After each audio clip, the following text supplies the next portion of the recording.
ছেলেবেলার কোন ঘটনা মনে থাকবে আর কোনটা যে চিরকালের মতো মন থেকে মুছে যাবে সেটা আগে থেকে কেউ বলতে পারে না। মনে থাকা আর না থাকা জিনিসটা কোনো নিয়ম মেনে চলে না। স্মৃতির রহস্য এখানেই।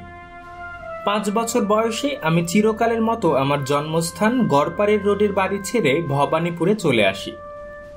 এই পুরনো বাড়ি থেকে নতুন বাড়ি চলে আসার দিনটা আমি বেমালুম ভুলে গেছি, কিন্তু গড়পাড়ে থাকতে আমাদের রাধুনী বামুনির ছেলে হরেনের বিষয় একটা খুব সাধারণ স্বপ্ন দেখেছিলাম, সেটা আজও স্পষ্ট মনে আছে। আমার এই স্মৃতিকথায় তাই অনেক সামান্য ঘটনার কথাও আছে, যেমন আছে কিছু নামকরা লোকের পাশাপাশি অনেক সাধারণ লোকের কথা। সাধারণ অসাধারণের প্রভেদ বড়দের মতো করে ছোটরা করে না, তাই তাদের মেলামেশার কোনো বাজ বিচার থাকে না। এ ব্যাপারে গুরুজনের বিচার যে ছোটরা সবসময় বোঝে বা মানে তাও নয়। এই স্মৃতিকথা প্রথম বেরোয় সন্দেশ মাসিক পত্রিকার 2 সংখ্যায়। তারপরে আরো কিছু ঘটনা ও মানুষের কথা মনে পড়ায় এই বইয়ে তাদের জন্য জায়গা করে দেওয়া হলো। শুনছিলেন যখন ছোট ছিলাম বইটি উদ্দেশ্য করে লেখক সত্যজিৎ রায়ের কিছু কথা। সত্যজিৎ রায়ের এই স্মৃতিকথামূলক লেখাটি আজ পাঠ করছি আমি, সৈয়দ তাশফিউল ইসলাম। শুরু হতে যাচ্ছে যখন ছোট ছিলাম। অনুচ্ছেদের নাম গড়পাড়। আমাদের ছেলেবেলায় এমন অনেক কিছু ছিল যা এখন আর নেই। বাড়ির বারান্দার রেলিং থেকে টু লেট লেখা বোর্ড ঝুলতে এখন আর কেউ দেখে কি? তখন পাড়ায় পাড়ায় দেখা যেত। ছেলেবেলায় দেখেছি ওয়ালফোর্ড কোম্পানির লাল ডবল ডেকার বাসের ওপরে ছাদ নেই। সে বাসের দোতলায় চড়ে হাওয়া খেতে খেতে যাওয়ার একটা আলাদা মজা ছিল। রাস্তাঘাট তখন অনেক নিরিবিলি ছিল, ট্রাফিক জ্যামের বিভীষিকা ছিল না বললেই চলে। কিন্তু সবচেয়ে বড় তফাৎ ছিল মোটর গাড়ির চেহারায়। কত দেশের কত রকম মোটর গাড়ি যে চলতো কলকাতা শহরে তার ইয়ত্তা নেই। সেসব গাড়ির প্রত্যেকটা চেহারা এবং হর্নের আওয়াজ আলাদা। ঘরে বসে হর্ন শুনেই গাড়ি চেনা যেত।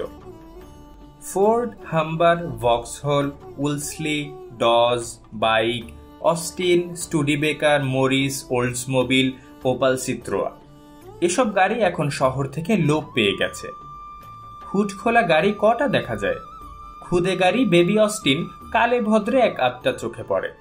আর সাপের মুখওয়ালা বোয়া হর্ন লাগানো বিশাল ল্যান্সিয়া, লাসাল এসব আমিরি গাড়ি তো মনে হয় স্বপ্নে দেখা।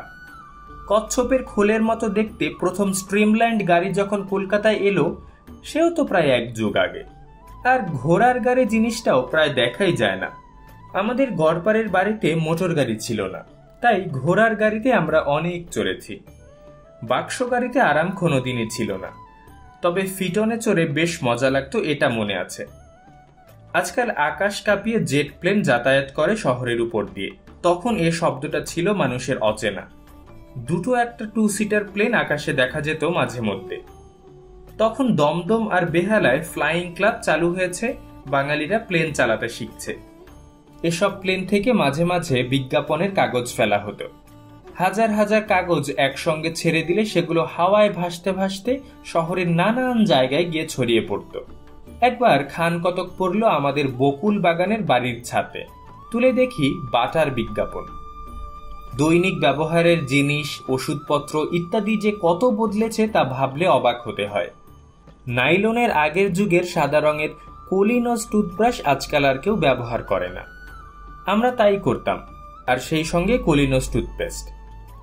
কালো রঙের সোয়ান আর ওয়াটারম্যান ফাউন্টেন পেন যা দিয়ে তৈরি হতো তাকে বলতো গাটা পারচা। পুরলে বিশ্রী গন্ধ বেরোতো। তবে এটা স্বীকার করতেই হবে যে সেসব কলম আজকালকার দিনের কলমের চেয়ে ঢের বেশি টেকসই ছিল। কোয়ালিটি ফ্যারিনের যুগে বাড়িতে ফ্রিজার দিয়ে আইসক্রিম আর কে তৈরি করে? আমাদের ছেলেবেলায় কাঠের বালতির গায়ে লাগানো লোহার হাতলের ঘর ঘর শব্দ শুনলে মনটা নেচে উঠত, কারণ বাড়ির তৈরি ভ্যানিলা আইসক্রিমের স্বাদের সঙ্গে কোনো ঠেলা গাড়ির আইসক্রিমের স্বাদের তুলনা চলে না। মনে আছে, ছোটবেলায় অসুখ করলে ডাক্তার প্রেসক্রিপশন লিখে দিতেন, আর সেই প্রেসক্রিপশন দেখে মিক্সচারের শিশি দিয়ে দিত ডাক্তারখানা থেকে। সবচেয়ে মজা লাগতো শিশির গায়ে আঠা দিয়ে লাগানো দাগ কাটা কাগজের ফিতে। এ জিনিস আজকাল প্রায় দেখা যায় না বললেই চলে। সেকালে সর্দি হলে ফুড বাথ নিতে হতো। ঘরের দরজা জানালা বন্ধ করে গামলায় গরম জলে পা ডুবিয়ে বসে থাকতে হতো। তাতে সর্দি সারত কি না সেটা অবশ্য মনে নেই। জোলাপের জন্য তখন খেতে হতো ক্যাস্টর অয়েল, যার স্বাদে গন্ধে নাড়িভুড়ি উল্টে আসতো। ম্যালেরিয়ার জন্য কুইনিনের বড়ি ছাড়া উপায় ছিল না। আমি আবার বড়ি গিলতে পারতাম না। একবার ঢাকা যাব, সেখানে ম্যালেরিয়া, তাই কুইনিন খেয়ে যেতে হবে। চিবিয়ে খেয়েছিলাম সেই বড়ি। তার বিষ তেতো স্বাদ এখনো যেন যায়নি মুখ থেকে। ক্যাপসুল আসার পর থেকে ওষুধ জিনিসটা যে বিষাদ হতে পারে সেটা ভুলে গেছি আমরা। একেবারে শিশু বয়সের কথা মানুষের খুব বেশি দিন মনে থাকে না। আমার বাবা যখন মারা যান তখন আমার বয়স 2.5 বছর। সেই ঘটনা আমার মনে নেই, কিন্তু বাবা যখন অসুস্থ আর আমার বয়স 2 কিংবা তারও কম, তখনকার দুটো ঘটনা আমার পরিষ্কার মনে আছে। বাবা অসুখে পড়েন আমি জন্মাবার কিছুদিনের মধ্যেই। এই অসুখ আর সারেনি, তবে মাঝে মাঝে একটু সুস্থ বোধ করলে বাবাকে বাইরে চেঞ্জে নিয়ে যাওয়া হতো। বাবার সঙ্গেই আমি গিয়েছিলাম একবার সোদপুর, আরেকবার গিরিডি। গঙ্গার উপর সোদপুরের বাড়ির উঠোনটা মনে আছে। একদিন বাবা ছবি আঁকছেন ঘরে জানালার ধারে বসে। এমন সময় হঠাৎ বললেন, জাহাজ যাচ্ছে। আমি দৌড়ে উঠোনে বেরিয়ে এসে দেখলাম ভোঁ বাজিয়ে একটা স্টিমার চলে গেল। গিরিডির ঘটনায় বাবা নেই, আছে আমাদের বুড়ো চাকর প্রয়াগ। আমি আর প্রয়াগ সন্ধ্যাবেলা উশ্রির ধারে বালিতে বসে আছি। প্রয়াগ বলল বালি খুঁড়লে জল বেরোয়। আমি ভীষণ উৎসাহে বালি খুঁড়তে আরম্ভ করলাম। খোঁড়ার জন্য খেলনার দোকানে কেনা কাঠের খোন্তা ছিল, সেটাও মনে আছে। খোঁড়ার ফলে জল বেরিয়েছিল ঠিকই, কিন্তু সেই সময় কোত্থেকে একটা দেহাতি মেয়ে এসে সেই জলে হাত ধুয়ে গেল। যে জল আমরা খুঁড়ে বার করেছি তাতে অন্য লোক এসে হাত ধুয়ে যাবে, এটা ভেবে একটু রাগ হয়েছিল, তাও মনে আছে। যে বাড়িতে আমার জন্ম সেই 100 নম্বর গড়পাড় রোডে আমি ছিলাম 5 বছর বয়স পর্যন্ত। তারপর অনেক বাড়িতে থেকেছি, আর সবই দক্ষিণ কলকাতায়, কিন্তু গড়পাড় রোডের মতো এমন একটা অদ্ভুত বাড়িতে আর কখনো থাকিনি। শুধু তো বাড়ি নয়, বাড়ির সঙ্গে আবার ছাপাখানা। ঠাকুরদাদা উপেন্দ্র কিশোর নিজে নকশা করে বাড়িটা তৈরি করে তাতে থাকতে পেরেছিলেন মাত্র বছর 4। তিনি মারা যান আমার জন্মের 5.5 বছর আগে। বাড়ির সামনের দেয়ালে উপর থেকে উঁচু উঁচু ইংরেজি হরফে লেখা ছিল ইউরায় and sons, printers and block makers. Gate দিয়ে ঢুকে দারোয়ান হনুমান মিসিরের ঘর পেরিয়ে কয়েক ধাপ সিঁড়ি উঠেছিল ছাপাখানার আপিসে ঢোকার বিরাট দরজা। একতলায় সামনের দিকটায় ছাপাখানা, আর তার ঠিক ওপরে দোতলায় ছিল ব্লক তৈরি আর হরফ বসানোর ঘর। আমরা থাকতাম বাড়ির পিছন দিকটায়। বাঁয়ে গলি দিয়ে ডাইনে পড়তো বসত বাড়িতে ঢোকার দরজা। দরজা দিয়ে ঢুকেই সিঁড়ি। আত্মীয় স্বজন আমাদের সঙ্গে দেখা করতে এলে সিঁড়ি দিয়ে উঠে ডাইনে ঘুরতেন, আর ছাপার কাগজের ব্যাপারে যারা আসতেন তারা ঘুরতেন বাঁয়ে। বাঁয়ে ঘুরে ব্লক মেকিং ডিপার্টমেন্টের দরজা, আর ডাইনে ঘুরে আমাদের বৈঠকখানার দরজা। আমাদের বাড়ির গায়ে পশ্চিম দিকে ছিল মুকবধির বিদ্যালয়, আর পূবে আমাদের বাগানের পাঁচিলের উল্টো দিকে ছিল এথেনিয়াম ইনস্টিটিউশন। দুপুরটা যখন গাড়ির চলাচল থেমে গিয়ে হয়ে যেত থমথমে নিস্তব্ধ, তখন এথেনিয়াম স্কুল থেকে শোনা যেত ছাত্রদের নামতা পড়া আর বই থেকে রিডিং পড়া, আর সেই সঙ্গে মাঝে মাঝে মাস্টারদের ধমকানি। বিকেলে মুকবধির বিদ্যালয়ের ছাত্ররা আমাদের বাড়ির পাশেই তাদের মাঠে খেলা করত। সে খেলা আমরা ছাদ থেকে দেখতে পেতাম, তবে আসল দেখার ব্যাপার হতো বছরে একবার, স্কুলের অ্যানুয়াল স্পোর্টসের দিন। আমাদের এই ছাদটা ছিল 3 তলায়, ঠিক ছাপাখানার উপরে। এখানেই হতো আমাদের চোর খেলা আর ঘুড়ি ওড়ানো। বড় ছাদ ছাড়াও আরেকটা ছোট ছাদ ছিল পশ্চিম দিকে। ঠাকুরদাদার কাজের ঘর, যেটা আমি জন্ম থেকে খালিই দেখেছি, সেটাও ছিল এই 3 তলায়। এই ঘরের একটা জিনিস পরে আমার হয়ে গিয়েছিল, সেটা হলো একটা কাঠের বাক্স। এই বাক্সে থাকতো ঠাকুরদাদার রং, তুলি আর তেল রঙের কাজে ব্যবহারের জন্য লেন্সিড অয়েলের শিশি। 3 তলার দক্ষিণের ঘরে থাকতেন আমার মেজ কাকা বা কাকামণি, সুবিনয় রায়। বাবা মারা যাবার পরে ছাপাখানার তদারক কাকামণি করতেন।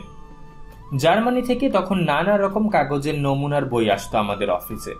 মোটা, পাতলা, রেশমি, খসখসে, চকচকে, এবড়ো থেবড়ো, কত রকম যে কাগজ তার ঠিক নেই। কাকামণির ঘরে গেলে তিনি আমার হাতে ওই রকম একটা বই দিয়ে বলতেন, দেখতো এটার মধ্যে কোনটা চলবে। আমি বিজ্ঞের মতো পরপর কাগজের ওপর হাত বুলিয়ে বুলিয়ে চলবে কি চলবে না বলে দিতাম। আমার ধারণা ছিল আমার বাছাই করা কাগজই আসবে জার্মানি থেকে। কাকামণির ছেলে সরল ছিল আমার একমাত্র আপন খুড়তুতো দাদা। তবে দাদা আর কাকিমা অনেক সময়ই থাকতেন কাকার শ্বশুরবাড়ি জম্বলপুরে।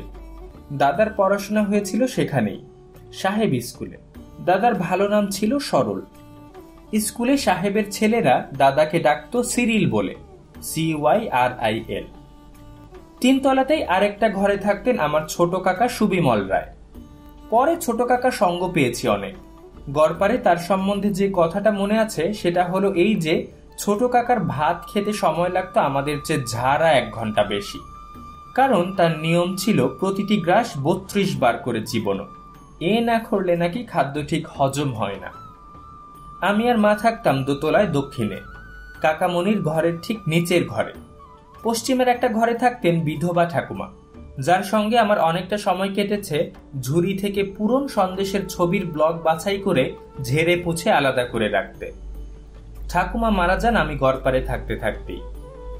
গড়পারে সবচেয়ে বেশি মনে আছে আমার ধনদাদু কুলদা রঞ্জন রায়কে। উনি থাকতেন একতলায় আমাদের শোবার ঘরের ঠিক নিচের ঘরে। দাদু মুগুর ভাজতেন, দাদু মৃত লোকের ছবি এনলার্জ করতেন, দাদু আমাকে পুরাণের গল্প বলতেন, আর দাদু এককালে ক্রিকেট খেলতেন। জাদ্রেল সাহেব টিম ক্যালকাটার বিরুদ্ধে বাঙালি টিম টাউন ক্লাবের হয়ে দাদু একবার 99 গাটে আটকে গিয়ে শেষ পর্যন্ত কিভাবে সেঞ্চুরি করেছিলেন সে গল্প তার কাছে অনেকবার শুনেছি। আমি যখন দাদুকে দেখেছি তখন তার আর খেলার বয়স নেই, কিন্তু খেলা দেখার উৎসাহ তার জীবনের শেষ অবধি ছিল। MCC অস্ট্রেলিয়ার দল কলকাতায় এলে দাদুর মন পড়ে থাকতো ইডেনের মাঠে। দাদুর পেশা ছিল ছবি এনলার্জ করা। ছোট থেকে বড় করা ছবি ফিনিশ করার কাজটা তিনি তার নিজের ঘরে বসেই করতেন। তেল রঙে ছবি আঁকার জন্য যেমন ইজেল থাকে, তেমনি ইজেলে এনলার্জ করা ছবি খাড়া করে রেখে পা দিয়ে একটা হাপড়ের মতো জিনিস দাবিয়ে হাতে ধরা এয়ার ব্রাশের সরু মুখ দিয়ে রঙের স্প্রে বার করে ফিনিশ করার কাজ চলত। আর আমি দাঁড়িয়ে দাঁড়িয়ে দেখতাম। বেশিরভাগ ছবিই হতো কালচে বা খয়েরি রঙে। কিন্তু একবার মনে আছে নাটোরের মহারাজা জগদীন্দ্র নারায়ণের ছবি ফিনিশ করছেন রং দিয়ে, গাছপালায় সবুজ, কাশ্মীরি শালের গায়ে লাল। পাশে বসে নতুন মহারাজা যোগীন্দ্র নারায়ণ দাদুর কাজ দেখছেন, এটাও মনে আছে।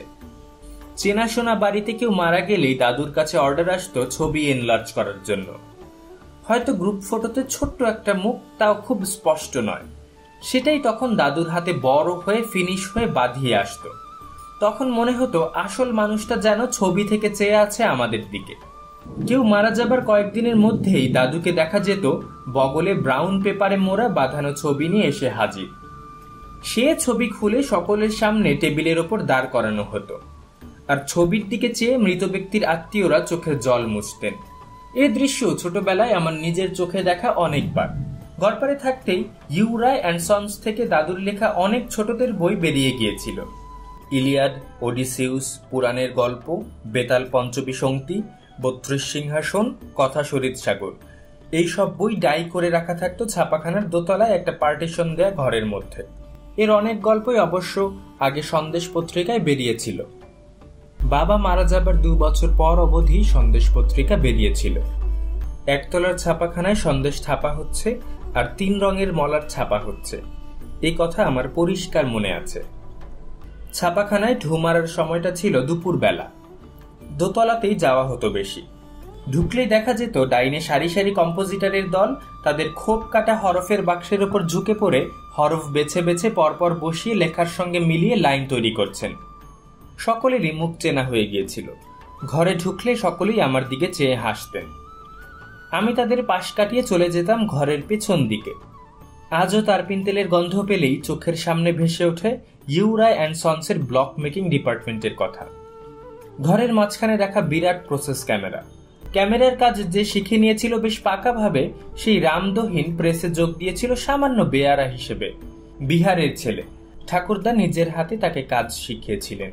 রামদহিন ছিল প্রায় ঘরের লোকের মতো, আর তার কাছেই ছিল আমার যত আবদার। একটা কাগজে হিজিবিজি কিছু এঁকে নিয়ে গিয়ে তার হাতে দিয়ে বলতাম, রামদহিন, এটা সন্দেশে বেরোবে। রামদহিন তক্ষুনি মাথা নেড়ে বলে দিত, হাঁ খোকাবাবু হাঁ।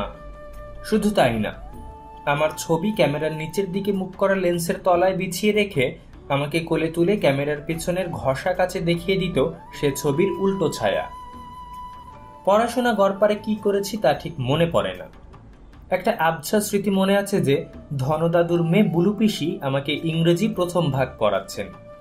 বইয়ের নাম ছিল স্টেপ বাই স্টেপ। সেটার চেহারাও মনে আছে। মাও পড়াতেন নিশ্চয়ই, তবে যেটা মনে পড়ে সেটা হলো তিনি ইংরেজি গল্প পড়ে বাংলা করে শোনাচ্ছেন। তার মধ্যে দুটো ভয়ের গল্প কোনোদিন ভুলিনি, কোনান ডয়েলের ব্লু জন গ্যাপ আর ব্রাজিলিয়ান ক্যাট। বুলু পিসির পরের বোন ছিল তুতু পিসি। তিনি থাকতেন আমাদের বাড়ি থেকে 3 মিনিটের হাঁটা পথ আপার সার্কুলার রোডে। আমাদের বাড়িতে কারোর কোনো বড় অসুখ করলে মা লেগে যেতেন সেবার কাজে। তখন আমি চলে যেতাম তুতু পিসির বাড়ি। জানালার সারসিতে লাল নীল হলদে সবুজ কাঁচ লাগানো মোজাইকের মেঝেওয়ালা এই আদ্যিকালের বাড়িটা আমার খুব মজার লাগত। সামনের বারান্দা ছিল একেবারে বড় রাস্তার উপর, তার একধারে রেলের লাইন। সে লাইন দিয়ে যাতায়াত করে ছোট রেলগাড়ি। যতদূর মনে পড়ে সে গাড়িতে মানুষ যাতায়াত করত না, সেটা ছিল মালগাড়ি। শহরের আবর্জনা নিয়ে যাওয়া হতো ধাপার মাঠে ফেলার জন্য। লোকে ঠাট্টা করে বলতো ধাপা মেল। তুতু পিসির বাড়িতে যে কদিন থাকতাম সে কদিন আমার পড়াশোনার ভার তিনিই নিতেন, আর পিসেমশাই কাজ থেকে ফিরে বিকেলে তার গাড়িতে নিয়ে যেতেন বেড়াতে। বাড়ির অসুখ সেরে গেলে আবার ফিরে যেতাম গড়পারে। বাড়িতে থাকতে বিকেলে মাঝে মাঝে বেড়াতে যেতাম স্যার জগদীশ বোসের বাড়িতে। এ বাড়িও আমাদের বাড়ি থেকে মাত্র 5 মিনিটের পথ, সেই আপার সার্কুলার রোডেই। জগদীশ বোস তখন বাংলার সবচেয়ে বিখ্যাত লোকদের একজন।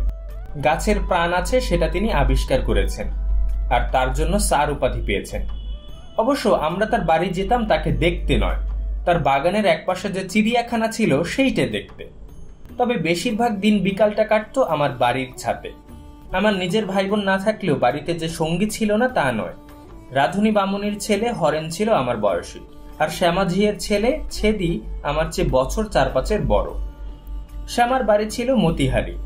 ভাঙা ভাঙা বাংলা বলতো, তবে কোনো কারণে অবাক হলে গালে হাত চলে যেত, আর সেই সঙ্গে মুখ দিয়ে বেরিয়ে পড়তো আগে মইনি দেখতো পহিলে। ছেদি বাংলা শিখেছিল। তার অনেক গুণের মধ্যে একটা ছিল ঘুড়ির প্যাচে কেরামতি। মাঞ্জা দেবার কাজটা আমার ছাতেই 3টি লোহার থামের গায়ে সুতো পেঁচিয়ে হয়ে যেত।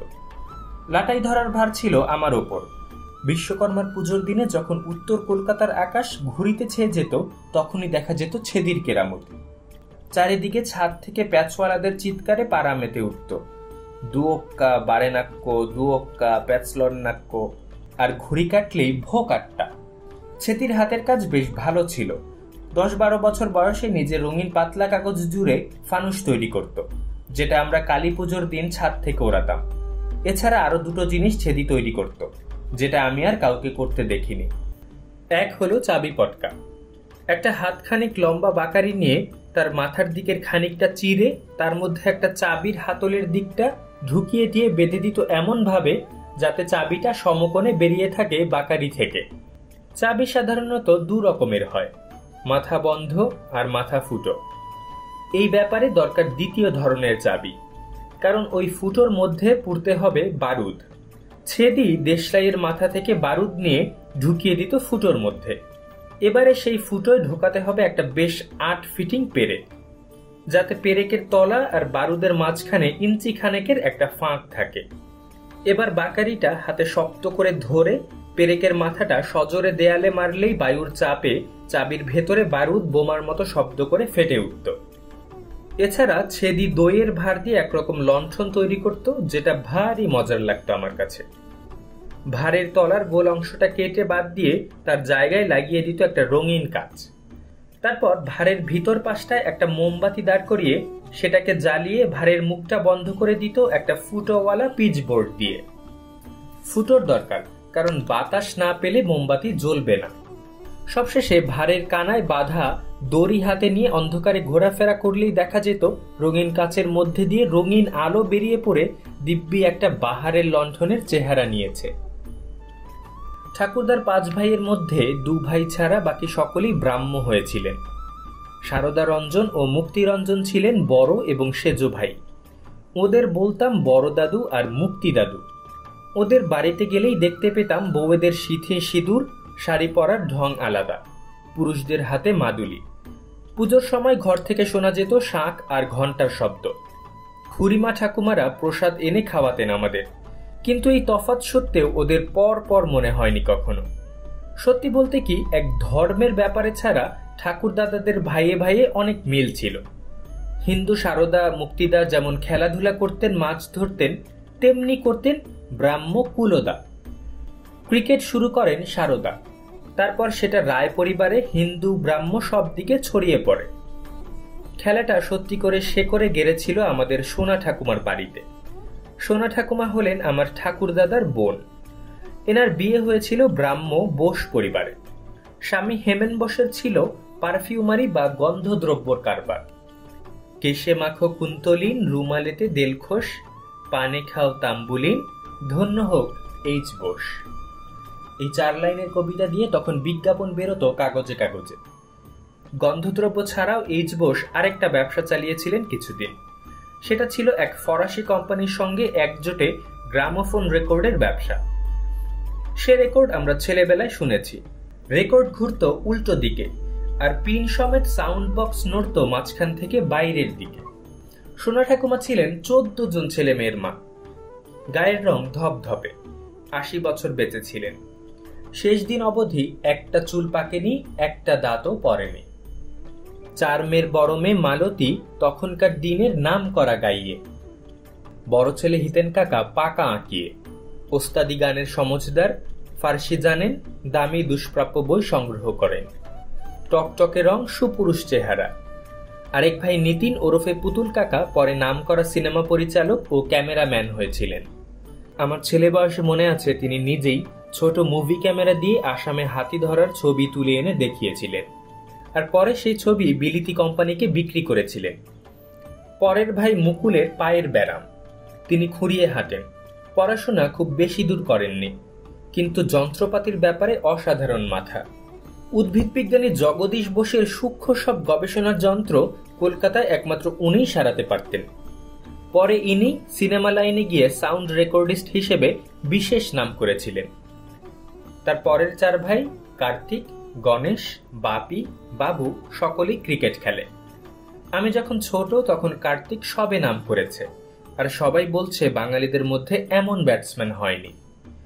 এমহার্স্ট স্ট্রিটে ওদের বাড়িতে সন্ধ্যাবেলা গেলেই দেখা যায় হয় কার্তিক কাকা না হয় গণেশ কাকা একটা বড় আয়নার সামনে দাঁড়িয়ে ব্যাট হাতে স্ট্রোক প্র্যাকটিস করছেন।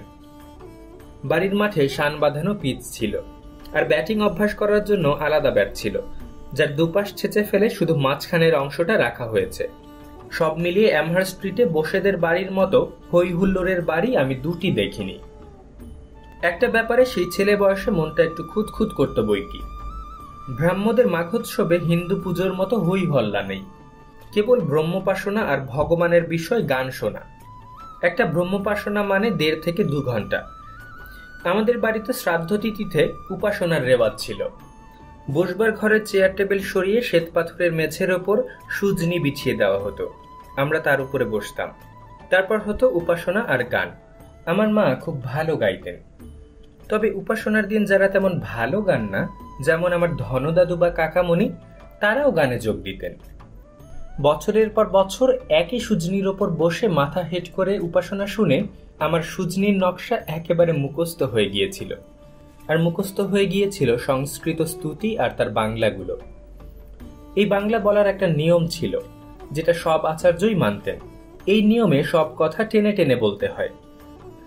যেমন অসতমা সদকময় মন্ত্রের প্রথম 3 লাইনের বাংলা এইভাবে বলা হতো: অসত্য হইতে আমা দিগ কে সত্যে তে লইয়া যাও, অন্ধকার হইতে আমা দিগ কে আলোকে লইয়া যাও, মৃত্যু হইতে আমা দিগ কে অমৃতে তে লইয়া যাও।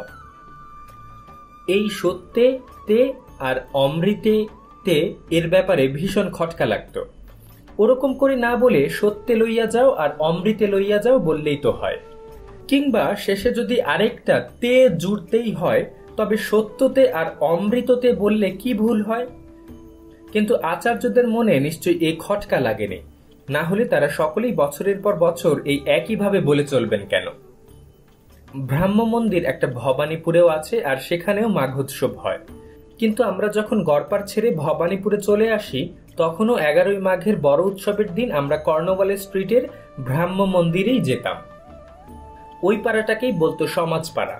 শীতকালের ভোর 4:30টায় উঠে স্নান করে যেতে হতো। প্রথমে হতো ঘণ্টাখানেক ব্রহ্ম কীর্তন, তারপর ঘণ্টা আড়াই গান ও উপাসনা। বসার ব্যবস্থা কাঠের বেঞ্চিতে। তার পিঠ এতই সোজা যে তাতে আরামের কোনো প্রশ্নই ওঠে না। মাঘোৎসবের শুধু 3টে দিন আমাদের একটু আমোদ হতো। সেটা হলো একটা বিশেষ দিনই উপাসনার পর খিচুড়ি খাওয়া, একটা দিন পিকনিক, আরেকটা দিন বালক বালিকা সম্মেলন। এই শেষ ব্যাপারটায় গুরু গম্ভীর উপাসনার কোনো বালাই নেই। কিন্তু তাহলেও ঢাকঢোল বাজিয়ে প্যান্ডেল খাটিয়ে ঠাকুর সাজিয়ে হিন্দু পুজোর যে একটা হই হল্লা জাঁকজমকের দিক আছে, সেটা ব্রাহ্ম উৎসবে মোটেই ছিল না। কালী পুজোয় বাজি পোড়ানো, ফানুস ওড়ানোয় আমরাও যোগ দিতাম বটে।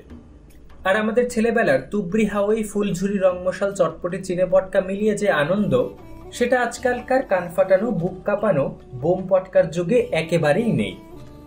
কিন্তু বছরের বিশেষ কটা দিনে সারা শহর মিলে আমোদ করার ব্যাপারটা ব্রাহ্মদের মধ্যে ছিল না। তাই বোধ হয় খ্রিস্টানদের বড়দিনটাকে নিজেদের পর্বের মধ্যে ঢুকিয়ে নেবার একটা চেষ্টা ছিল সব সময়। বড়দিন এলে মনটা নেচে উঠত সেই কারণেই। কলকাতায় যখন সাহেবদের বড় দোকান, আজকাল যাকে বলে ডিপার্টমেন্ট স্টোর, ছিল হোয়াইট হাউয়ে লেইডাল। চৌরঙ্গিতে এখন যেখানে মেট্রো সিনেমা, তখন সেখানে ছিল স্টেটসম্যান পত্রিকার অফিস। তার পাশে সুরেন ব্যানার্জি রোডের মোড়ে ঘড়িওয়ালা বড় বাড়িটা ছিল হোয়াইট হাউয়ে বাড়ি। বিশাল দোতলা দোকানের পুরো দোতলাটা বড়দিনের কটা দিন হয়ে যেত টয়ল্যান্ড। একবার মার সঙ্গে গেলাম এই টয়ল্যান্ড দেখতে। তখন দেশে সাহেবদের রাজত্ব। হোয়াইট হাউয়ে সাহেবদের দোকান, বিক্রেতারা সব সাহেব, যারা খদ্দের তাদেরও বেশিরভাগই সাহেব মেম সাহেব। গিয়ে সব দেখে থেকে চোখ ধাঁধিয়ে গেল। কিন্তু টয়ল্যান্ডে যে যাব, দোতলার সিঁড়ি কই? জীবনে সেই প্রথম জানলাম লিফট কাকে বলে। হোয়াইট হাউয়ের দোকানের লিফটই বোধহয় ছিল কলকাতার প্রথম লিফট। সোনালি রং করা লোহার খাঁচায় দোতলায় উঠে এসে মনে হলো স্বপ্ন রাজ্যে এসেছি। মেঝের অনেকখানি জায়গা জুড়ে পাহাড়, নদী, ব্রিজ, টানেল, সিগন্যাল, স্টেশন সমেত খেলার রেলগাড়ি একে বেঁকে চক্কর মেরে চলেছে রেল লাইন দিয়ে। এছাড়া ঘরের চারিদিকে রয়েছে নানা রঙের বেলুন, রঙিন কাগজের শিকড়, ঝালর, ফুল ফল আর চিনে লণ্ঠন। তার উপরে রং বেরঙের বল আর তারায় ভরা ক্রিসমাস ট্রি। আর যেটা সবচেয়ে বেশি চোখ টানছে, গালফোলা হাসি নিয়ে, দাড়ি মুখো, লাল জামা, লাল টুপি পরা 3 মানুষ সমান বড় ফাদার ক্রিসমাস। খেলনা যা আছে তা সবই বিলিতি। তার মধ্যে থেকে আমাদের সাধ্যে কুলো এমন একটা বাক্স ক্র্যাকার নিয়ে বাড়ি ফিরলাম। সেরকম ক্র্যাকার আজকাল আর নেই। তার যেমনি আওয়াজ তেমনি সুন্দর তার ভিতরের খুদে খুদে জিনিসগুলো। বড় আর বাহারের দোকান বলতে তখন যা ছিল তার বেশিরভাগই চৌরঙ্গিতে। তার মধ্যে হোয়াইট হাউয়ের কাছেই একটা দোকান ছিল যেটা বাঙালির দোকান, কার অ্যান্ড মহলান বিশ। গ্রামোফোন আর খেলার সরঞ্জামের দোকান। দোকানে বসতেন যিনি, তাকে আমরা কাকা বলতাম, বুলা কাকা।